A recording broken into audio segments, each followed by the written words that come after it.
नमस्कार, मी मिलिंद भागवत, न्यूज 18 लोकमतच्या अर्थातच कौल महानगरपालिकेचा मध्ये आपल्या सगळ्यांचं स्वागत। आज आपण आलेलो आहोत सांगलीमध्ये। सांगली, मिरज, कुपवाड ही अशा 3 शहरांची 3 गावांची मिळून महानगरपालिका आहे।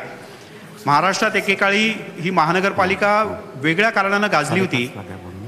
ती वेगवेगळ्या प्रकारचे साथीचे रोग किंवा इथल्या अशुद्ध पाण्यामुळे, पाणी पुरवठ्याच्या प्रश्नामुळे, पण गेल्या काही दिवसांपासून आणखीनही वेगवेगळ्या कारणाने ही महानगरपालिका गाजते आहे। आणि याच्यातली या निवडणुकीतली सगळ्यात मोठी गंमत आहे की जेवढ्या जागा आहेत त्याच्या 4 पट 5 पटपेक्षा जास्त उमेदवार आहेत। आणि आणखीन गंमत अशी आहे की जेवढे राजकीय पक्षांचे उमेदवार आहेत त्याच्याही पेक्षा संख्येने जास्त अपक्ष उमेदवार आपापलं नशीब आजमावत आहेत। म्हणजे या सगळ्यातून तुमच्या असं लक्षात येईल की या महानगरपालिकेत काम करायला किती वाव आहे आणि किती संधी आहे। म्हणून एवढ्या मोठ्या प्रमाणात अपक्ष उमेदवार सुद्धा या निवडणुकीच्या मैदानात उतरले। आणि याचबद्दल आपण या सगळ्या राजकीय पक्षांच्या नेत्यांशी बोलणार आहोत। सर्व प्रमुख राजकीय पक्षांचे नेते, आघाडीचे नेते समोर उपस्थित आहेत आणि इथे मोठ्या संख्येने समोर आहे सांगली, मिरज, कुपवाडमधली जनता, महिला सुद्धा मोठ्या संख्येने आहेत इथे उपस्थित। आणि आपण अपेक्षा करूयात की इथून पुढच्या 1 तासामध्ये या सगळ्या जनतेने विचारलेल्या प्रश्नांना हे सगळे राजकीय नेते केवळ सांगण्यापुरती नाही तर समाधान करण्यासारखी उत्तरं देऊ शकतील। आपण सगळ्यांचा परिचय करून घेऊया। त्या कोपऱ्यातनं आपण सुरुवात करूयात। महेश खराडे आहेत, अपक्ष विकास आघाडीचे नेते आहेत। यासोबतच स्वाभिमानीचे जिल्हाध्यक्ष आहेत। त्यांच्या बाजूला बसलेत सुरेश पाटील आहेत, माजी महापौर आहेत, पहिले महापौर म्हणून त्यांनी मान मिळवला, राष्ट्रवादीचे नेते आहेत। त्याच्या बाजूला संजय काका पाटील आहेत, खासदार आहेत। या जिल्ह्यातले सगळेजण त्यांना अतिशय चांगले ओळखतात। यासोबतच दिगंबर जाधव आहेत, शिवसेनेचे जिल्हा संघटक आहेत। त्यांच्या बाजूला बसलेत रमेश पाटील माजलेगावकर आहेत, काँग्रेसचे नेते आहेत। आणि सगळ्यात बाजूला माझ्या या सगळ्यातला तरुण चेहरा ते म्हणजे गौतम पवार आहेत, स्वाभिमानी विकास आघाडीचे नेते आहेत। आपल्या सगळ्यांचं स्वागत। याबरोबरच इथे उपस्थित असलेल्या जनतेचं खूप मोठ्या प्रमाणात स्वागत। अगदी थेट प्रश्नाला हात घालूयात आणि सगळ्यांच्या वतीनं प्रश्न विचारताना पहिला प्रश्न माझ्या डोक्यातला असा आहे आणि स्वाभाविकपणे आतापर्यंत ज्यांची सत्ता राहिली त्यांच्याकरता हा प्रश्न आहे। इतके वर्ष म्हणजे शैक्षणिकदृष्ट्या खूप मोठं नाव या शहराचं, जिल्ह्याचं, शेतीच्या दृष्टीने खूप मोठं नाव या जिल्ह्याने, या शहराने राज्याला नेतृत्व दिलं। पण अजूनही इतक्या वर्षानंतर आपण या शहरातल्या लोकांना चांगलं, स्वच्छ, शुद्ध पाणी देऊ शकलो नाही। काय अडचण आहे नेमकी? इतके वर्ष सत्ता असून सुद्धा तुम्हाला एवढी छोटी गोष्ट का नाही जमली? एक ह्याच्यामध्ये महत्त्वाचं आहे की ज्यावेळी 2008 साली आमच्या जयंतराव पाटलांच्या नेतृत्वाखाली महाआघाडीची सत्ता आली त्यावेळी संपूर्ण सांगली, मिरज, कुपवाड शहराच्या पाण्याची आमची जी सांगलीतली योजना होती ती 128 कोटीची योजना पूर्ण झालेली आहे। आत्ता जे आपलं पाणी दिलं जाते ते पूर्णपणे शुद्ध पाणी दिलं जाते। जवळजवळ 25 टाक्यांच्या द्वारे आज ते सुरू झालेलं आहे। पूर्वी काय होतं की नगरपालिका झाल्यानंतर ताबडतोबीनं महानगरपालिका आली। महानगरपालिकेचं उत्पन्न तटपुंज होतं, परंतु पहिल्या 5-7 वर्षामध्ये ज्या योजना आम्ही राबवायच्या ठरवल्या त्यानंतर 128 कोटीची जी 56 आणि 70 MLTची दोन्ही योजना पूर्ण झालेल्या आहेत। आता सांगलीतल्या कुठल्याही भागामध्ये पाण्याचं दुर्भिक्ष नाही आहे। संपूर्ण आत्ता जे पाणी दिलं जाते ते अत्यंत शास्त्रशुद्धरित्या आणि प्युरिफिकेशन करून अत्यंत शुद्ध पाणी आता दिलं जाते। पूर्वीचा प्रश्न तो होता नाही असं नाही, पण सांगलीकरांना शुद्ध पाणी मिळतंय का? सांगलीकरांना नाही शुद्ध पाणी मिळतंय? थोडंसं उभं राहून बोला आणि तुमचा मुद्दा सांगा। काय अडचण आहे नेमकी पाण्यातली? पाण्याची सुविधा अत्यंत निकृष्ट दर्जाची आहे। खरं तर इथं आळ्या मिश्रित पाणी मिळतं। खरं मला लाज वाटते, मी 15 वर्ष सांगलीत राहतो, मनापासून आज एकही ग्लास पाणी समाधानाने पिलेलं नाही। ही वस्तुस्थिती आहे। जेव्हा गावाकडे जातो तेव्हा मी समाधानाने पाणी पितो, ही वस्तुस्थिती आहे। खरं तर इथं ज्यांनी सांगितलं ते मला वाटतं महानगरपालिकेचं पाणी पितात का नाही मला माहीत नाही, कारण प्युरिफायरचं पाणी पित असावे। काय अडचण आहे? सकाळचा प्रभागामध्ये पाण्याचा फोटो आहे, त्याच्यामध्ये घाण किती आणि आळ्या किती काल सकाळचा फोटो आहे। आपण उत्तर घेऊया। माझं आपल्याला चॅलेंज आहे, आपण त्या ह्याला आता आपल्या प्लॅन्टला बघायला जाऊया। 128 कोटी रुपये खर्च करून जो अत्याधुनिक पद्धतीचा प्लॅन्ट केलाय तो प्रत्यक्षात चांगल्या पद्धतीने चाललेला आहे।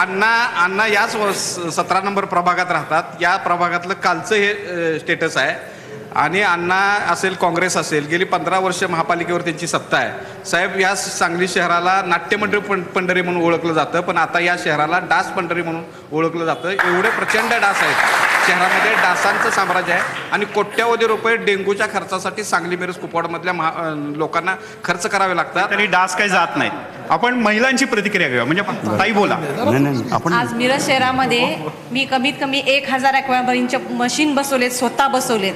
आणि पाणी किती घाण आहे हे वस्तुस्थिती माझ्याकडे क्लिप केलेली आहे. ते पाहिजे असेल तर यांना मी पाठवून देते. पूर्ण मिरजेमध्ये आज रोज सकाळ किंवा संध्याकाळी पाणी 1 तास सोडलं जातं.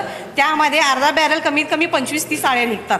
कसं पाणी प्यायचं? महिला वर्गाने काय करायचं? बरं, काय म्हणजे आत्तापर्यंतचे असलेले विरोधक आणि आत्ता राज्यातले सत्ताधारी काय करतायत नेमके? म्हणजे भाजप आणि शिवसेना दोघांनाही माझा प्रश्न आहे. नाही, यामध्ये या शहरामध्ये नदीचं जे पाणी आपण उचलतो ते खूप, नदी ही प्रदूषित झालेली नदी आहे आणि या माध्यमातून आम्ही नीती आयोगाकडे काही प्रस्ताव पाठवतोय. कृष्णा खोरेचं 1 महिन्यापूर्वीच माझ्याकडे उपाध्यक्षपद आलेलं आहे. तेव्हा ही जी प्रदूषित झालेली नदी ही स्वच्छ करणं आणि म्हणजे स्वच्छ पाणी येणं ही भूमिका निश्चितपणानं करावी लागेल. बरं, राजकीय पक्ष काही असले तरी लोकांच्या आरोग्याशी, जीवनाशी खेळणं योग्य नाही. बरं. जाधव साहेब, काय काय याच्यातलं वास्तव आहे? प्रश्न असा आहे, आमचे सुरेशराव आमचे मित्र आहेत, तेच महापौर होते आणि तेच महापालिकेचे सर्वेसर्वा होते. आता खासदार साहेबांनी सांगितलं की वस्तुस्थिती आहे, आपण कितीही राजकीय पक्षाचे कार्यकर्तो काही आपण ठाव जरी फोडला तर अशुद्ध पाणी प्यायला मिळतं ही वस्तुस्थिती आहे. सांगलीच्या वरती जवळजवळ 8 ते 9 कारखान्याचं प्रदूषित पाणी मिसळलं जातं आहे. सगळ्यात पहिला ज्या कारखान्यांचं पाणी आणि ज्या गटरगंगेचं पाणी MIDC म्हटलं जे पाणी येते त्यांच्यावर प्रदूषण मंडळानं कारवाई करणं आत्तापर्यंत गरजेची होतं, पण ते केलं गेलं नाही. जाधव साहेब, मला प्रश्न असा विचारायचा आहे, जरी तुम्ही सत्तेत असलात तरी विरोधक पण आहात. होय, पण मग तुम्ही आजपर्यंत हा प्रश्न तुम्ही सभागृहात तुमच्या नेत्यांच्या माध्यमातून का नाही मांडला की सांगलीकरांना पाणी अशुद्ध मिळतं, इथल्या कारखान्यांवर कारवाई करा? अनेक वेळा विषय हा मांडलेला आहे. ह्याच्यावरती गौतम पवार साहेबांच्या वडिलांनी 4 वेळा निवडणुका विधानसभेच्या जिंकलेल्या आहेत. हा प्रश्न ऐरणीवर आला आहे, पण सांगलीकरांशी जीवनाशी नेमकं या महाराष्ट्रातलं कोण खेळतंय हेच आम्हाला समजण्यात झालंय. हे आमचं दुर्दैव आहे. प्रशांत पाटील आणि मग पुढे जाऊयात आपण. साहेब, पाणी दूषित होतं हे बरोबर आहे, पण आत्ताच सुरेश पाटील साहेबांनी सांगितल्याप्रमाणे गेल्या 5 वर्षाची योजना चालू आहे. त्याचं जर टेक्नॉलॉजी बघितलं, थर्मॅक्सची टेक्नॉलॉजी आहे आणि त्या टेक्नॉलॉजी मार्फत 1 महिना झाला आपण ते युनिट चालू केलेलं आहे. पूर्ण पाणी आता शुद्ध येत आहे आणि जे शेरीनाला आपण म्हणतोय दरवेळी आपण इश्यू सांगलीचा होता की मिसळते, ते पूर्ण उचलून आम्ही धुळगावच्या शेतकऱ्यांना दिलेलं आहे. त्यामुळं आत्ता जर कोण म्हणत असेल तर आता मी गॅरंटी देतो, आज त्याने पाण्याची चावी आणायची आणि pH व्हॅल्यू काढून आणायची, असं पाणी आत्ता कुठेही मिळणार नाही. एखादे अपवाद सोडून, आता ते मॅडम म्हटलं ना, जिथं पाईप क्रॉस झाले असेल किंवा काय क्रॉसिंगमध्ये झालं असेल तिथंच कदाचित आळ्या आल्या असतील, पण आत्ता जे पाणी जे येतं ते त्याची pH व्हॅल्यू यांनी तपासून बघावी. बरं, इथे फिरताना मला आणखीन एक प्रश्न जाणवला, तो सांडपाण्याच्या निचऱ्याची अजिबात इथे व्यवस्था नाही. म्हणजे एकेकाळी मुंबईच्या जवळचं डोंबिवली असं गणलं जायचं की रस्त्यावर सांडपाणी. इतक्या वर्षानंतर आपल्याला का नाही भूमिगत गटार किंवा अन्य प्रकारच्या उपाययोजना का नेमक्या महापालिकेत आपल्याला नाही करता आल्या? साहेब, आमची आता ड्रेनेजची योजना चालू आहे 220 कोटीची, त्या विस्तारित भागात चालू आहे. काय झालं, सांगलीचं जिओग्राफिकल स्ट्रक्चर बघितलं तर पाणी शहरात येतं, ते काढायचं काम चालू आहे. जे आता विस्तारित जो भाग आहे तो नवीन जो भाग आलेला आहे तो बऱ्यापैकी गुंटेवारी असल्यामुळं त्यांच्या इथं सुविधा ज्या पाण्यामध्ये द्यायला पाहिजेत तिथंच आता ड्रेनेजचं काम चालू आहे आणि तिथं एक मोठा नाला बांधायचं काम चालू आहे, जेणेकरून कुठलाही किती मोठा पाऊस पडला तर तिथं पाणी राहणार नाही. आणि हे मी उपमापर असतानाच काळात झालं आहे, एक मोठी गटर तिथून नाल्यामध्ये सोडण्यात येत आहे. बरं, काय वस्तुस्थिती आहे? खरं वास्तविक हा विरोधाभास आहे. विश्रामबाग हे सांगली, मिरज आणि कुपवाड शहराचा हार्ट आहे.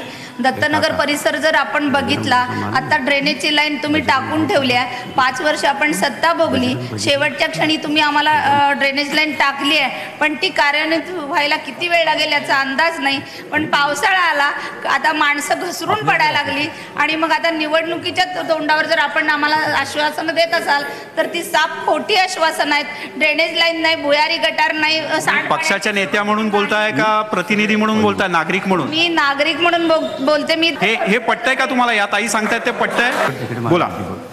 सगळ्यात महत्त्वाचा मुद्दा म्हटल्यानंतर की सांडपाण्याचा निचऱ्याचा जो मुद्दा आहे, सगळे नैसर्गिक जे नाले होते त्या नैसर्गिक नाल्यामध्ये कोणी अतिक्रमण केलं हा एक संशोधनाचा विषय आहे. कोणी केलं? हे जे अतिक्रमण केलेले आहे विरोधक आणि सत्ताधारी यांच्यातले सर्व मंडळी त्यामध्ये असावेत असं एकंदरीत वाटतं. दुसरा मुद्दा सगळ्यात महत्त्वाचा की जे सांडपाण्याचा मुद्दा पुढे आला, दुर्दैवानं सगळे विरोधक असू दे किंवा सत्ताधारी ते एका विशिष्ट मुद्द्यावर एकत्र येतात. कुठल्या विशिष्ट मुद्दा म्हटल्यानंतर टक्केवारीचा मुद्दा असू दे किंवा वाटून खाण्याचा मुद्दा असू दे, सगळ्यात महत्त्वाचं राजकारणाचं बाजारीकरण झाल्यामुळं जनतेचे ज्वलंत मुद्दे बाजूला गेले. चांगलं शिक्षण, चांगलं आरोग्य, चांगलं नागरी सुविधा त्याच्यावर जास्त कोणी बोलत नाही आहेत. तो मुद्दा आणि कृष्णा नदीचा मुद्दा जो आहे, सगळ्या जे शुगर लॉबी आहे, कुणाची लॉबी आहे? समर्थक आणि विरोधक दोघांची पण आहे. संजय काका, तुम्ही याच्यावर मोकळेपणानं बोललं पाहिजे. ड्रेनेजच्या बाबतीत मगाशी मी सांगितलं त्याप्रमाणे 77 कोटीची सांगलीची योजना चालू झाली आहे. त्यातलं फक्त 30% काम राहिलं आहे. कदाचित 2-3 महिन्यामध्ये ते पूर्ण होईल. मिरजेची सुद्धा आमची जी ड्रेनेजची योजना आहे तिचं 80% काम झालं आहे, ते पूर्ण होईल. एक ह्याच्यात महत्त्वाचं आहे की खरोखर ड्रेनेजच्या बाबतीत बरीच वर्ष आपण प्रयत्न करून गेल्या 8 वर्षामध्ये ज्यावेळी महाआघाडीची सत्ता आली त्यावेळी आपण जयंत पाटलांच्या नेतृत्वाखाली महापालिका मंत्रालयामध्ये 3 दिवस संपूर्ण मॅरेथॉन बैठका लावल्या आणि जवळजवळ 450 कोटी रुपयाच्या आमच्या योजना होत्या ते आज पूर्णत्वास आलेल्या आहेत. एक गोष्ट ह्याच्यात निश्चित महत्त्वाची की थोडा वेळ लागला, परंतु काय होतं की ड्रेनेजचं काम आता कदाचित 6 महिन्यामध्ये पूर्ण होईल आणि त्यानंतर ड्रेनेजच्या जोडण्या झाल्यानंतर 100% आपला जो परिसर आहे तो ड्रेनेज युक्त होणार आहे. पण मला जाधव साहेब आणि पाटील साहेबांना प्रश्न विचारायचा आहे. त्यांनी जे म्हटलं की शेवटी त्या नाल्यावर अतिक्रमणं झाली ती सर्वपक्षीय नेत्यांची आणि कार्यकर्त्यांची अतिक्रमणं झाली, तुम्ही हे मान्य करणार का मोकळेपणानं? का कायम राजकीय पक्षांचे नेते म्हणून आपल्याला थोडंसं एक ॲडव्हान्टेज मिळणार आणि सर्वसामान्य लोकांना कुठल्या ना कुठल्या तरी गैरसोयींनाच तोंड द्यावं लागणार, असं झालंय का? वस्तुस्थिती आहे का अशी? साहेब, सांगली एक ड वर्ग महापालिका आहे आणि तिथं गुंठेवारी ही जास्त आहे आणि गरीब लोक जे आहेत ते असं म्हणजे जिथं नाला आहे त्याच्या बाजूला घर बांधून आलं आहे, त्याला अतिक्रमण म्हणता येणार नाही. त्यांचं ॲक्च्युली कुटुंब तिथं राहते, कमी स्वस्तात जे प्लॉट मिळाला आहे तिथे ते घेतले तर राहिलेत. लक्षात ठेवायला काय अतिक्रमण म्हणता येणार नाही. बरं, आपण प्रशांत पाटील साहेब म्हणजे त्यांचा काय त्या नैसर्गिक नाल्याच्या अतिक्रमणामध्ये हात नाही, ही जी वस्तुस्थिती मलाही माहिती आहे. मात्र तुम्ही दुसऱ्यांना पाठीराखण करण्याचा प्रयत्न करू नका. काँग्रेस राष्ट्रवादीच्या लोकांच्या आणि भाजप शिवसेना सगळ्या लोकांचे नैसर्गिक नाल्यावरती अतिक्रमण झाले. शेतकरी संघटना पण नाही, शेतकरी संघटना नाही त्यामध्ये शेतकरी संघटना त्यामध्ये नाही आणि त्यामुळे सगळ्या पक्षाच्या लोकांनी नैसर्गिक नाल्या अतिक्रमण केले. त्यामुळं सांगलीत एवढं प्रचंड पाणी साठतं, सांगली पाण्यात जाते. आणि दुसरा प्रश्न शेरी नाल्याच्या विषयाचा संदर्भात होता. 20-25 वर्ष सांगली, मिरज आणि कुपवाड महानगरपालिकेचे आमदारकी असू दे, महानगरपालिका असो, याच्यावरती शेरी नाल्याचं राजकारण सुरू असतं. मी असेल, गौतम पवार असतील, यांनी त्या शेरी नाल्याच्या 2 वर्षापूर्वी खासदार राजू शेट्टींच्या नेतृत्वाखाली शेरी नाल्याचं काम पूर्ण व्हावं म्हणून आंदोलन केलं. ते थोडंफार पूर्णत्वास गेलं, पण तिथं ज्या 2 मोटरी असाव्यात अशी मागणी होती, त्यापैकी अण्णा आज एकच मोटर चालू आहे. त्यामुळे ती योजना ही आज पूर्णत्वास गेलेली नाही. म्हणजे 25 वर्षाचं राजकारण ज्या योजनेवरती सुरू आहे ती आजही पूर्णत्वास गेली. मला म्हणजे हाच प्रश्न, तुमच्या सगळ्यांच्या जिव्हाळ्याचा हाच प्रश्न मला गौतम भाऊंना विचारायचा आहे. तुमच्याकडे एवढा काळ तुमच्या घरी नेतृत्व होतं, जसं त्यांनी म्हटलं की एकत्रित तुम्ही या विषयावर निवडणुकाही लढवल्या शेरी नाल्याच्या. जेव्हा सांगली, मिरज, कुपवाड महानगरपालिका अस्तित्वात आली ना, त्याच्या आधीपासून महाराष्ट्रभरातले पत्रकार हा विषय ऐकतायत जो आजपर्यंत सुटलेला नाही. का नेमकं असं झालं? सगळ्या राजकारण्यांना मिळून या अशा चांगल्या विषयावर एकत्र नाही का येता येऊ शकत? शेरी नाला हा सांगलीतला एक नैसर्गिक नाला होता आणि त्या नाल्यामध्ये आशियातला सगळ्यात मोठा कारखाना म्हणून वसंतदादा कारखाना ज्यावेळी अस्तित्वात आला आणि त्याच्या भोवतीनं औद्योगिक वसाहत ज्यावेळेला निर्माण झाली त्यावेळी त्या औद्योगिक वसाहतीतलं आणि कारखान्याच्या काही सिस्टर कन्सर्न्सचं पाणी त्याच्यामध्ये वाहतंय, याबाबत माझ्या वडिलांनी आमदार असताना सलग 3 वर्षाच्या टर्ममध्ये 15 वर्षांमध्ये हा प्रश्न गाजवला. हा प्रश्न राज्य लेवलला सतत काँग्रेसच सत्ताधारी असल्यामुळं या प्रश्नाकडे बऱ्यापैकी त्या काळामध्ये विरोधकांचा आवाज म्हणून दुर्लक्ष होत होतं. तर त्यावेळेला खासदार आबासाहेब केबुडकर साहेब होते आणि अनेक खासदारांच्या माध्यमातून आपण हा प्रश्न लोकसभेपर्यंत नेला. बरोबर. आणि त्यानंतर 1999च्या दरम्यान 98-99च्या दरम्यान शेरी नाल्याची ही योजना मंजूर झाली, धुळगाव योजना. आणि धुळगावपर्यंत पाणी नेण्याचं आज काम पूर्ण झालेलं आहे. पण फक्त धुळगावमध्ये पाणी गेल्यानंतर तिथल्या शेतकऱ्यांना डिस्ट्रीब्युशन लाईन्स ज्या टाकायच्या आहेत त्याचं एक 3-3.5 कोटी रुपयाचं काम बाकी आहे म्हणून ही योजना आज थांबली. आपण खासदार साहेब, आता इतक्या वर्षाचा प्रश्न थोडासा जोर लावला पाहिजे ना आपल्याला. नाही, यात गौतम पवारांनी आत्ता जो उल्लेख केला त्याच्या संदर्भामध्ये 1 वर्षापूर्वी मी स्वतः महापालिकेमध्ये गेलो होतो. जे घाण आणि दूषित पाणी जातं आहे त्या धुळगावकरांना समजूत काढली. मी स्वतः 100-150 शेतकरी घेऊन ऑफिसमध्ये आयुक्त आणि या सगळ्या मंडळींशी चर्चा केली. तो प्रश्न थोडासा त्यांना थोडे दिवस सहन करा, तो ट्रीटमेंट प्लॅनमधनं पुन्हा स्वच्छ पाणी आपल्याला मिळेल, पण तोपर्यंत या नदीमध्ये मिसळणारं पाणी आपल्या उड्यात आलं तरी चालेल म्हणून ती समजूत काढली आणि ते थोडंसं पाणी आम्ही तिकडे देतोय. गौतम पवारांनी सांगितलं डिस्ट्रीब्युशन लाईन टाकलेल्या नाही, ते ओढ्यात सोडतोय.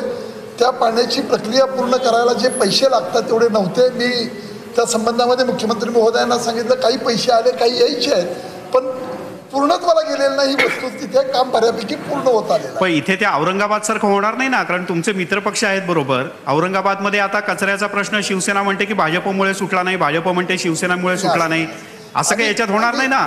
निवडणुकीपुरतं राजकारण करणारी माणसं नाही, सगळ्यांनी बरोबर. बोला बोला साहेब. इथं प्रश्न असा आहे की जिल्ह्यात राज्य आमच्या बऱ्यापैकी भाजपचंच आहे, खासदारही भाजपचे आहेत आणि आमदारही भाजपचे. एक जर आमचे आमदार सोडले त्यामुळे भाजपनंच हा प्रश्न खऱ्या अर्थानं सोडवणं. पण तुम्ही हा प्रश्न सोडवायला मदत करणार का? वेळ पडली तर विरोध करणार? मदत करणार. हे विधायक काम आहे. हा सगळा सांगलीकर नागरिकांचा जीवनाचा मोठा प्रश्न आहे. 100% शिवसेना त्यांच्यावर आणणार.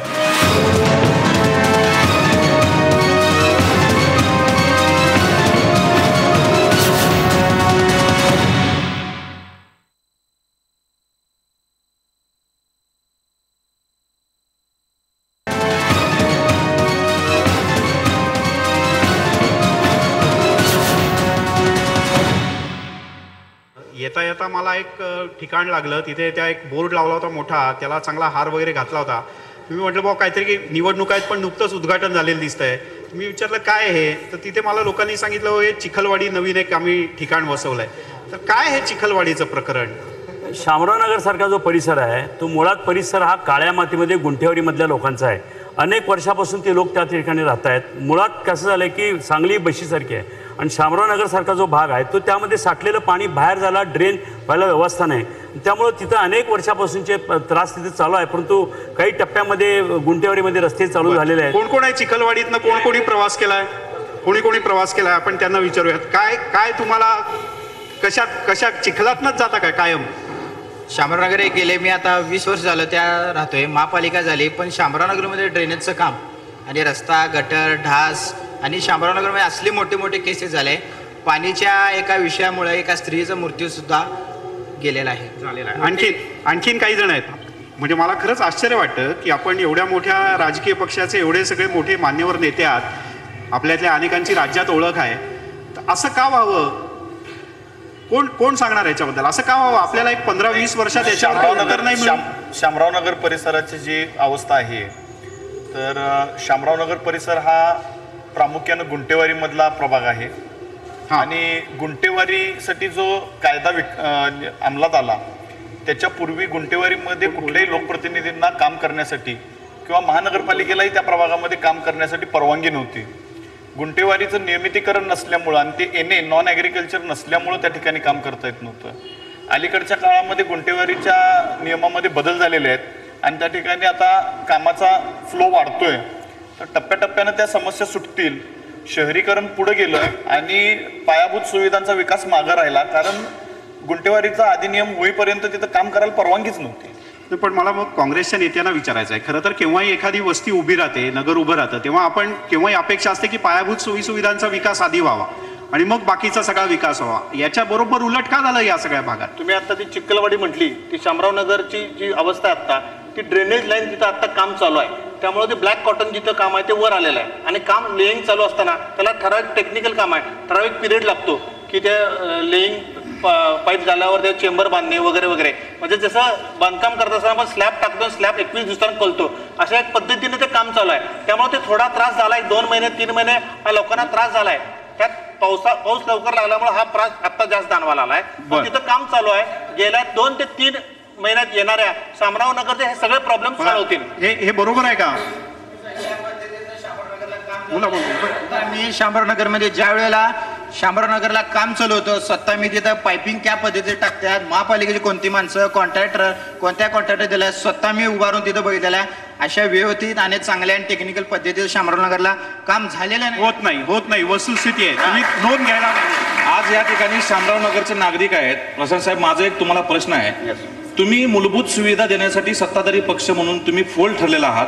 दुसरा माझा प्रश्न आहे, ड्रेनेज लाईनचा जो मुद्दा आमच्या शाहीनबाईंनी उपस्थित केला, त्यांना एक माझा प्रश्न आहे, ड्रेनेज लाईनची ही जी वाढ आहे ती पहिल्यांदा सुरुवात किती रकमेपासून, आता ती योजना जी आहे 50-55 कोटीपासून 200 कोटीपर्यंत गेली आहे. हा मधला जो टप्पा आहे हा पैसा गेला कुठे? अद्याप एवढे वर्ष पैसे मंजूर करून देखील कुठलीही योजना, जसं महापौर माजी महापौर साहेब म्हणतात की आम्ही 400 कोटीची योजना आणल्या, त्यांनी एक योजना दाखवावी की या सांगली महानगरपालिकामध्ये एक योजना जी आता पूर्णत्वाकडे आहे आणि पूर्ण झाली आहे, असा माझा सवाल आहे, त्यांनी दाखवा. आपण त्यांच्यापासून सुरुवात करूया. 400च्या योजना आहेत, त्याच्यामधली आमची सगळ्यात पहिला 128 कोटी रुपयाची सांगली आणि कुपवाड जी पाणी योजना पूर्ण झालेली आहे. परवा तिचं उद्घाटन झालेलं आहे. त्यानंतरचा ड्रेनेज योजने सांगलीची 82.22 कोटीची योजना आहे. ती योजना आता फक्त त्याचं 20-25% काम झालेलं आहे. योजना झाले याचा अर्थ टेंडर झालेले आहेत, कामं चालू झाले आहेत, शेवटी येत आलेले आहेत. मिरजेची ड्रेनेज योजना 77 कोटी रुपयाची आहे, तिच्यातलं 20 कोटी काम झालेलं आहे. हे सगळ्या योजनेचे टेंडर होऊन प्रत्यक्षात कामं झालेले आहेत. त्याच्यानंतर आपण जे मिरजेची अमृत योजना जी 104 कोटीची आहे, तिचं काम सुरुवात झालंय, तिचं 15 कोटी झाले. एक लक्षात घ्या, हे काम करत असताना आपण ते हे आकडेच आहेत, आपण काय बोगस बोलत नाही का? तुम्हाला जे टेंडर निघाले तेच विचारतो. कोर्टामध्ये याचिका दाखल आहे, त्याच्यावर आयुक्तांना सुद्धा नोटीस गेलाय, त्याच्यावर भ्रष्टाचार आहे. तुम्हाला म्हणणं यांचं मान्य, एवढ्या सगळ्या झाल्या, हे सगळं प्रत्यक्ष विकास कुठला कुठे जर काय एक लक्षात घ्या साहेब, एक मिनिट, ह्याच्यामध्ये एकच माझं म्हणणं, ह्या सगळ्या योजना महाराष्ट्र शासनानं मंजूर दिलेल्या आहेत. MGPची तिची नोडल एजन्सी आहे. संपूर्ण वर्तमानपत्रात टेंडर काढून अगदी पारदर्शी पद्धतीनं काम सुरुवात झालेलं आहे. आपण विचारूयात, सहमत आहेत का, नागरिक सहमत आहेत का, विचारूयात ना. बोला. विषय असा आहे, महापौर साहेब काय बोलतायत काय मला लक्षात येत नाही. हे जे म्हटले हे टेंडर 78 कोटी रुपये अबाव टेंडर गेलेलं आहे. किती? 78 कोटी अबाव. 54% अबाव टेंडर गेले. त्यावेळी मी स्वतः माजी मुख्यमंत्री सन्माननीय पृथ्वीराज चव्हाण यांना जाऊन भेटून याची चौकशी करावी म्हणून केलं. आणि ह्यानंतरची मुख्यमंत्री यांनी वारेमाप मोठी घोषणा केली की त्या सगळी आम्ही याची चौकशी करू ड्रेनेज विषयाची. पण आज ताकद त्यांनी ड्रेनेजची योजना केली नाही. महेश खराडेंचे मंत्री महोदय होते, मी व्यक्तिगत बोलत नाही, त्यांनी इथे येऊन सांगितलं महापालिका बैठकीत मी बिला अडवीन, थांबवीन, ड्रेनेज चौकशी करायला हवी. आणि ते मुंबईत जाईपर्यंत त्यांचा चेक सुद्धा काढून क्लीन चिट दिली गेली. आपल्या ड्रेनेज योजना पूर्ण 100% फेल गेलेली.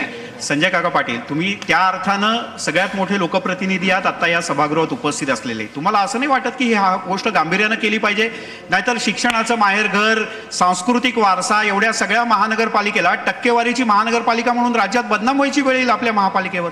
नाही, बदनाम व्हायची वेळ येईल म्हणण्यापेक्षा झालेली आहे. हा, नाही तुम्हीच म्हणालात, बरं मी म्हटलं असतं झाले तर तुम्ही परत माझ्यावर आरोप केला असता. त्यामध्ये एक आहे की इथं बसलेली माणसं जी तुमच्या कॅमेरा पुढे आले ती काही टक्केवारीमध्ये अडकलेली, मी असं काहीच म्हटलं नाही. तर त्यामध्ये ह्यातल्या वेगवेगळ्या भूमिका करणारी माणसं ही निश्चित आहेत. त्यांचे आक्षेप जे आहेत ते बरेच वर्ष याला कालावधी लागलेला आहे. ते कॉन्ट्रॅक्टर काम करत नव्हते, त्याला महापालिकेतून अडचणी निर्माण होत होत्या.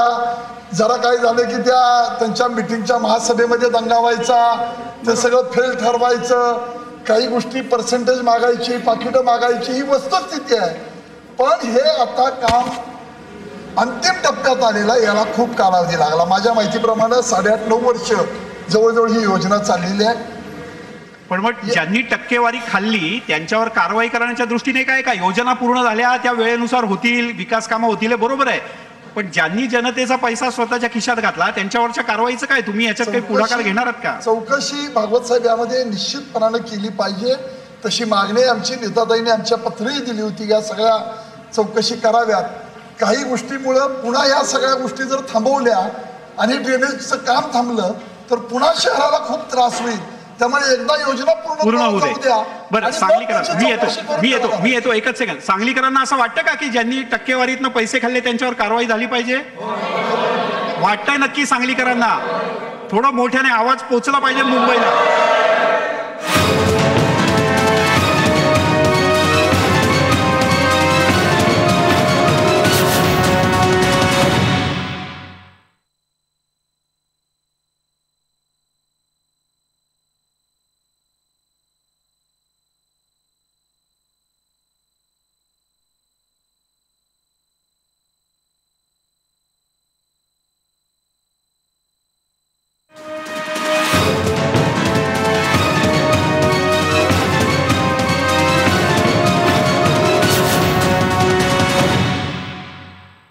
पाटील साहेबांसारखं नेतृत्व या सांगलीने अनुभवलं आहे. आपल्याला लहान मुलांसाठी एखादा छानसा बगीचा आपल्याला का बरं नाही अजून करता आला? सर, सांगलीमध्ये गेल्या 5 वर्षामध्ये 19 बगीचे, छोटे छोटे बालउद्यान, नाना नानी पार्क हे केलेले आहेत. शेजारी आपण महावीर उद्यान केलेलं आहे. ते महावीर उद्यान आपण बघा, 1.5 ते 2.25 कोटी रुपये खर्च करून उत्कृष्ट पद्धतीने बगीचा आपण तिथे केलेला आहे. आमराई उद्यान चांगल्या पद्धतीने डेव्हलप केलेलं आहे. आणि हे जे काही छोटे छोटे उद्यान आहेत, नाना नानी पार्क आहेत, ही सगळ्या परिसरामध्ये आहेत. अर्थात ज्या ठिकाणी सुरुवात झाली आहे सगळं आहे एवढं छान छान. नाही, सांगलीमध्ये काही बगीचे, महावीर उद्यान सारखे आणि आमराई उद्यान सारखे काही बगीचे आहेत, पण ते आमदार आणि खासदारांच्या निधीतनं करावे लागले, हे दुर्दैव आहे. महानगरपालिकेनं असा एकही बगीचा विकसित केलेला नाही आहे. यासाठी सातत्यानं महानगरपालिकेच्या सभागृहामध्ये आम्ही भांडत आलेलो आहे. पण या महानगरपालिकेकडे उत्पन्नच नाही आहे. 250 कोटी रुपयांचे, 700 कोटी रुपयांचं बजेट मांडलं असलं तरी 250 कोटी रुपयांची जमा फक्त खात्यामध्ये येते. आणि या जमेमुळं महानगरपालिकेला फक्त हे पैसे पगारापुरतेच वापरता येतात. त्याच्या पलीकडे जाऊन महानगरपालिका कुठलीही सोय सुविधा देऊ शकत नाही. बाकी सगळ्या योजनांसाठी हे महाराष्ट्र शासनाच्या दारात हात पसरून उभे आहेत. बरं, मार्केट यार्डाकरता आपल्याला का बरं इतक्या वर्षात सोयी सुविधा उपलब्ध नाही करून देता आल्या? काँग्रेस राष्ट्रवादीने सांगा, मार्केट यार्डात एवढ्या प्रकारच्या सुविधा आहेत, त्याच्या किमान 100% नाही, 10%, 15%. मार्केट यार्डामध्ये 40 वर्ष मी माझा तिथे व्यवसाय करतो. संपूर्ण मार्केट यार्ड हे APMCच्या अंतर्गत आहे. तिथले फक्त 2 मधले रस्ते आहेत ते कॉर्पोरेशनकडे आहेत. आज आपण मार्केट यार्डामध्ये जाऊन बघा, सगळे रस्ते ऑटोमिक झाले आहेत. काका त्याचं नेतृत्व करतायत. संपूर्ण चांगल्या पद्धतीचे काम तिथे चाललं आहेत. लाईट सगळीकडे लागलेले आहेत. स्वतः मार्केट कमिटी स्वच्छतेची यंत्रणा लावलेली आहे. आता फक्त गरज आहे सांगलीला नवीन मार्केटची. त्याच्यासाठी आपण नवीन जाहीरनाम्यामध्ये आपण तयारी केलेली आहे. आणि सांगलीमध्ये एक चांगल्या पद्धतीचं होलसेल मार्केट आपल्या बाजूला व्हावं या पद्धती ह्या जाहीरनाम्याने आपण दिलेला आहे. दुसरं, आपण एक उद्योगाच्यासाठी काकांच्या सहकार्याने सुद्धा आम्ही मदत करणार आहोत की अलकोट मणेराजूर जी MIDC आहे की मोठी MIDC व्हावी, की ज्याच्यामध्ये विमानतळ त्याच्यामध्ये असावं. हे सुद्धा आपण प्रयत्न करतो आहोत. त्याच्यामध्ये त्यांचे मोठं सहकार्य आहे. आणि हे झाल्यानंतर सांगलीचा पर कॅपिटा इन्कम, त्याचप्रमाणे आपण दरवेळी म्हणतो की आमचं उत्पन्न वाढत नाही, त्याचं मेन कारण जर कुठलं असेल तर आमच्या शेजारी मोठी MIDC नाही. आणि म्हणून आम्ही तो एक मेजर अजेंडा ह्यावेळच्या महानगरपालिकेच्या निवडणुकीमध्ये घेतलेला आहे. बरं, गीताताई, तुम्ही इतके वर्ष इथे पक्षाचं काम करताय, पण एक सर्वसामान्य सांगलीकर म्हणून तुम्हाला काय वाटतं की का सांगली बदनाम झाली? डासांच्यामुळे सांगली बदनाम झाली, रस्त्यांच्यामुळे सांगली बदनाम झाली. आता तर टक्केवारीचा विषय काका आता महाराष्ट्रभर चालणार बरं का पुढचे काही दिवस. आम्ही तर लावून धरणार, टक्केवारीतल्यांवर कारवाई होत नाही तोपर्यंत. काय म्हणजे एवढी बदनाम होते महानगरपालिका, आणि तुमच्यासारखे आणि अन्य राजकीय पक्षांचे नेते तेवढे सक्रिय वाटत नाहीत सर्वसामान्यांचे प्रश्न सोडवताना. कुठे नेमकी अडचण आहे? मी धरतो माहिती. गुंठेवारीच्यासाठी मी पहिल्यांदा मोर्चा मुंबईला काढला होता. हे गुंठेवारीचं पाप कुणाचं आहे हे इथल्या सांगलीकरांना माहिती आहे, कारण आम्ही कधीच सत्तेवर आम्हाला माहित नाही. सांगा. कायमच राष्ट्रवादी आणि काँग्रेसची सत्ता असल्यामुळं गुंठेवारी ही सुरुवात त्यांनी केली. आणि तेव्हा इलिगल कन्स्ट्रक्शनमध्ये ते बिचारे लोकांनी पैसे नव्हते म्हणून त्यांनी ते छोटे घरं घेतली आणि त्यांना त्या सुविधा मिळाल्या नाहीत. तिथपासून हा जो त्याच्यामधनं ड्रेनेज योजना रेंगाळली, 5-6 वर्ष झाले. आणि आता जे ते उद्घाटनं सांगतायत की आम्ही ह्याचं उद्घाटन केलं, मला 2च गोष्टी हायलाईट करायचे की स्वर्गीय मदन पाटील हे नेते आहेत ह्या लोकांचे. त्यांचा जो पुतळ्याचं उद्घाटन केलं, तो पुतळा जर तुम्ही बघितला तो त्यांच्यासारखा दिसतो का? आणि त्याचं गार्डन सुद्धा पूर्ण झालं नाही, त्याचं उद्घाटन यांनी केलं. आणि राष्ट्रवादीने काळ्या खणीचा आम्ही बोटिंग क्लब करू, आता पण पुन्हा वचननाम्यात तेच त्यांनी दिलेलं आहे. या 2 गोष्टी आपण या दोघांना विचारूया. विषय असा आहे, त्यांनी अत्यंत ज्वलनशील मुद्दा उपस्थित केलेला आहे. त्या ज्वलनशील विषयाला हात घालण्याकरताच प्रसिद्ध आहेत. अभिनंदन त्यांचं. ज्या जिल्ह्याची काँग्रेस कमिटी आहे त्याच्या समोर इंदिरा गांधीचा पुतळा उभा करायचा म्हणून चबुतरा उभा केलाय 15 वर्ष. ज्यांनी भूगोल घडवला, इतिहास सगळेच घडवतात, पण ज्या इंदिराजींनी भूगोल बदलला, पाकिस्तानचे 2 तुकडे केले, त्या इंदिराजींचा पुतळा 15 वर्षात झाला नाही. पण 1 वर्षात मात्र त्यांनी मदनरावांचा पुतळा उभा केला. अजून 4 करावेत, आमचं काय म्हणणं नाही. पण इंदिराचा पुतळा का रखडला याचं मात्र उत्तर आपल्या देशाच्या माजी पंतप्रधानांचा, सन्माननीय पंतप्रधानांचा पुतळा उभारण्याकरता अशा पद्धतीने जर का अडचण येत असेल तर चबुतरा उभा करून महापालिकेने जागा दिल्या. ते एक प्रायव्हेट संस्था होती, ती योजना उभा करणार होती. कोर्ट मॅटर चालू आहे. कोर्ट मॅटर चालू असल्यामुळं त्यात आम्ही लक्ष घातलं नाही. पण जे मदन मोहनचा पुतळा आम्ही उभा केलेला आहे ते टोटल फ्रॉम JJ आर्ट्सच्या परमिशनपासून आणलेला आहे. ते म्हणतात मदन मोहनसारखा पुतळा दिसत नाही, त्याच्या अजून ज्या ऍक्टिव्हिटी राहिल्यात, लाइटिंग राहिले, ते लाइटिंग झाल्यावर त्यांना लक्षात येईल. माजी पंतप्रधानाच्या करता असं राजकारण होतं म्हणजे काय वाटतंय तरुणांना? आपण सगळ्यांनी समजून घेऊया. ज्यांनी इंदिरा गांधी म्हणजे काय राहिलंय ऍक्टिव्हिटी राहिले म्हणजे काय राहिलंय?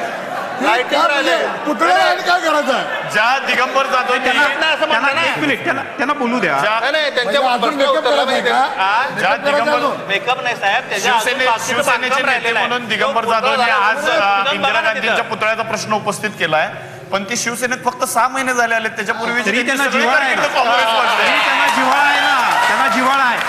बरं थोडक्यात दिगंबर जाधव जे बोलत होते 25 वर्षामध्ये काँग्रेस पक्षामध्ये अगदी महत्वाचं पद त्यांनी घेतलेले आहेत. इंदिरा गांधीचंच का त्यांनीच खरं पुढाकार घेऊन करायला होतं. एक महत्वाचं याच्यामध्ये आता 6 महिन्यामध्ये ते आता शिवसेने झालेले आहेत. काळ्या खणी बाबतीत माझं एवढंच म्हणणं आहे, तैना जे म्हणतात त्यात काही चूक नाही. प्रत्यक्षात आम्ही सुरुवात केली होती, आपल्या महापौर पदाच्या कारकिर्दीत मंजूर झाला. त्यानंतर राजेसाहेबांनी कोर्ट मॅटर केलं. राजेसाहेबांनी कोर्ट मॅटर केल्यानंतर ती जागा प्रत्यक्षात कुणाची आहे ते आम्ही सगळं हुडकून काढलं. परत त्याच्यावर संस्थान काळानंतर ते सगळ्या प्रॉपर्टीज आपल्या महापालिकेकडे आलेल्या होत्या. आता नवीन 29 कोटीचा प्लॅन तयार केलेला आहे. आम्ही काकांची सुद्धा मदत त्यानिमित्तानं तिथे घेणार आहोत आणि केंद्र शासनाच्या माध्यमातून आणि राज्य शासनाच्या माध्यमातून आणि लागेल तो निधी महापालिकाकडून आम्ही ते पूर्ण करणार आहोत.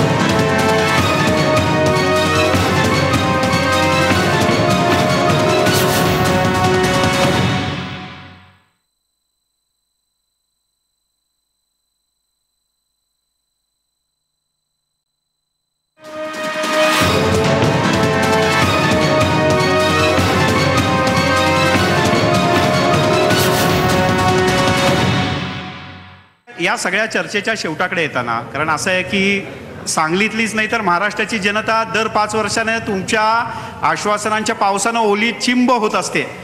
पण त्याच्यात नंतर पुढं काय बरे कपडे मिळतात का, लहान मुलाला काय अंगडं टोपडं काय बरं होतंय का, तर ते काय फार होत नाही असं वाटतंय. आणि म्हणून ही सगळी जनता नाराज आहे. आणि यांच्यातनी जे प्रश्न विचारलेत त्यांचा तुमच्या कोणावर राग नाही. तुम्ही सगळ्यांनी मिळून कामं केली तर हेच उद्याला तुम्हाला डोक्यावर घेऊन म्हणणार आहेत की यांनी कामं केली.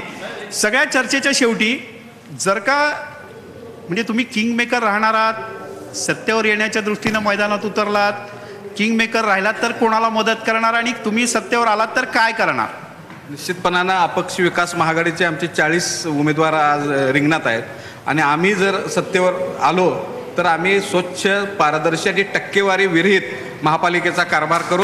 कारण का महापालिकेला लागलेली कीड आहे ती टक्केवारीची आहे. तुम्हाला सांगतो, सांगलीतल्या एका नगरसेविकेनं टक्केवारीसाठी काँग्रेसच्या सभापतीला पायतानात मारली, केवळ टक्केवारीसाठी. त्यामुळे सांगली महापालिका बदनाम झाली राज्यामध्ये.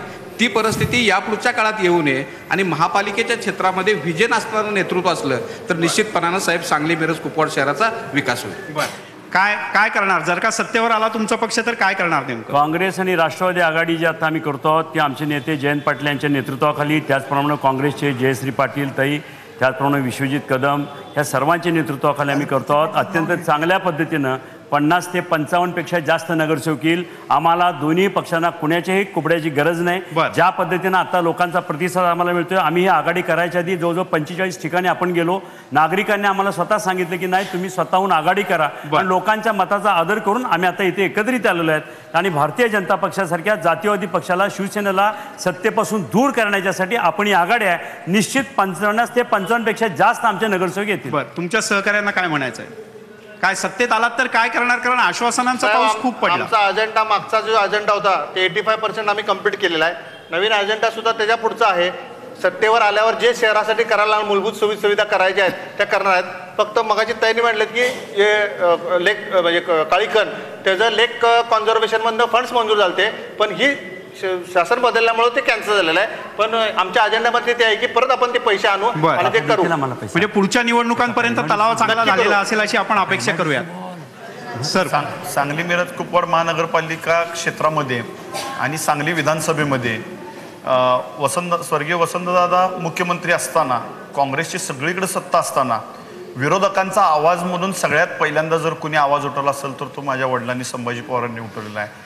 आणि सर्वसामान्य माणूस सत्तेच्या विरुद्ध उठून भांडू शकतो आणि प्रश्नांना ज्वलंतपणा आणू शकतो, ही परंपराच कायम आम्ही जपलेली आहे. आणि त्यामुळं यावेळीही आम्ही स्वाभिमानी विकास आघाडी म्हणून या प्रश्नांना ज्वलंतपणा आणलेला आहे. भविष्यातही आम्ही सांगली शहरामध्येच ठराविक उमेदवार उभे केलेले आहेत. आम्ही सक्षम विरोधकाचीच भूमिका निभवू, पण सत्ताधाऱ्यांना थाऱ्यावरती आणून महानगरपालिकेला जे शासनाकडे सातत्यानं योजनांसाठी भीक मागत उभा राहायला लागते, त्याच्यापेक्षा महानगरपालिकेचं उत्पन्न वाढवण्यासाठी आम्ही तुमचं सत्ता स्थापन करायला कोणाला मदत लागली, काँग्रेस, राष्ट्रवादी, भाजप, शिवसेना, तर देणार का मदत?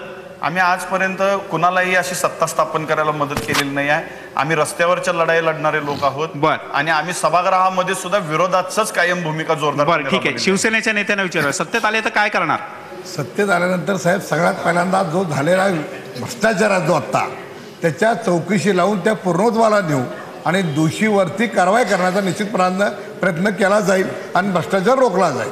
बरं, सगळ्यात शेवटी काका मी तुमच्याकडे आलो 2 कारणांकरता. एक तर तुम्ही खासदार आहात, या जिल्ह्यातले सगळ्यात मोठे नेते आहात, आणि दुसरं तुम्ही याचा आवर्जून उल्लेख केलात मगाशी, त्या टक्केवारीच्या कारवाईचं पण काय ते सांगा. म्हणजे सांगलीकरांना त्याच्याबद्दल अपेक्षा आहेत, बरोबर ना सांगलीकर? या सगळ्या प्रकरणामध्ये जी टक्केवारीची बाजू या महापालिकेला जी काही ग्रहण लागलेलं आहे ते अतिशय वाईट लागलेलं आहे. गौतम पवारांनी एका गोष्टीचा उल्लेख केला, पॅटर्न. मी कुठल्या गावाला नाव घेणं मी बरोबर नाही, पण तो पॅटर्न इतका बदनाम या सगळ्या महापालिकेमध्ये झालेली गोष्ट आहे की या सगळ्या प्रकरणामध्ये ज्यांनी भ्रष्टाचार केला आहे ती कामं थोडीशी पूर्णत्वाला न्यावीत आणि मग त्यांच्या मागे लागावं, हे निश्चितपणानं आम्ही करू. राज्याचे मुख्यमंत्री हे 100% आम्ही केलेल्या या सगळ्या मागणीसाठी आमच्या बरोबर राहून या चौकशाला होती. आपण अशी अपेक्षा करूया, साधारणपणे निवडणुका आल्या ना की केवळ सांगली, मिरज, कुपवाड नाही, मग ती मुंबई असो किंवा अगदी गोंदिया असो, तिथल्या नागरिकांना हे सगळे राजकारणी मोठ्या प्रमाणात आश्वासनं देतात. आपण सर्वसामान्य नागरिक किंवा मतदार म्हणून आपल्याला अशी अपेक्षा असते की आपल्याला किमान सोयीसुविधा मिळाव्यात. मात्र राज्यातल्या अनेक महानगरपालिकांप्रमाणेच सांगली, मिरज, कुपवाडची सुद्धा आज इतक्या वर्षानंतर अशी स्थिती आहे की चिखलवाडीसारखं नामकरण करावं लागतं. अपेक्षा आहे की यासह अनेक आश्वासनं जी या सगळ्या राजकीय पक्षांच्या नेत्यांनी दिली आहेत, यावेळेला तरी किमान यावेळेला तरी पक्षीय राजकारण बाजूला ठेवून हे सगळी राजकीय मंडळी, नेते मंडळी, समाजातली मान्यवर मंडळी थोडंसं सांगली, मिरज, कुपवाडचं बदनाम झालेलं नाव चांगलं होण्याकरता सुद्धा प्रयत्न करतील वेळप्रसंगी पक्षीय राजकारण ठेवून, अशी अपेक्षा व्यक्त करूयात. राज्यातल्या अन्य नागरिकांप्रमाणेच इथले नागरिकही सुज्ञ आहेत. ते योग्य उमेदवार आपलं सारासार विचार करून त्यांच्या दृष्टीने चांगला असलेला उमेदवार निवडून देतील. कुठल्याही प्रलोभनाला बळी पडणार नाहीत अशी आपण अपेक्षा व्यक्त करूयात. आपण सगळेजण मान्यवर या चर्चेत सहभागी झालात, आपल्या सगळ्यांचे मनापासून आभार. मतदान नक्की करा. सगळ्यांचे धन्यवाद. पाहत राहा न्यूज 18 लोकमत.